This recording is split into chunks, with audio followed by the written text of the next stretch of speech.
జనాలు జనాలు జనాలు అని అనుకుంటూ ఉంటాం. ఏ జనాలంటే నాకు తెలియక అడుగుతాను. అసలు ఎవరు ఏ ఆపదలో ఉన్నప్పుడు ఎవరు పరిగెట్టుకుంటూ వస్తారు?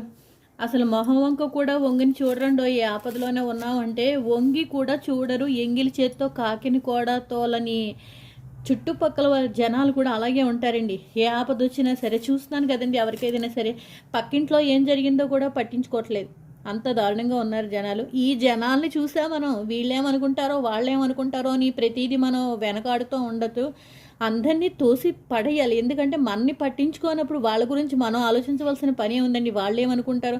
మనం కట్టుకునే బట్ట దగ్గర నుంచి కూడా పేరు పెట్టే చుట్టుపక్కల జనాలు ఉన్నారు. అందరూ పెడతారండి చుట్టుపక్కల ఎవరైనా సరేను. కానీ ఇదే జనాలు మనం కష్టంలో ఉన్నప్పుడు ఎవరు పట్టించుకోరు. అప్పుడు ఎందుకు చెప్పుకోరు మన గురించి? వీళ్ళకి పని పాట ఏమీ ఉండదండి. కాలక్షేపానికి అలాంటివి ఇలాంటివి మాట్లాడుకుంటూ ఉంటారు ఎదటి వాళ్ళ గురించి. అందుకని నేనైతే మాత్రం ఇలాంటి వాళ్ళు ఎవరిని పట్టించుకోవడం మానేశాను.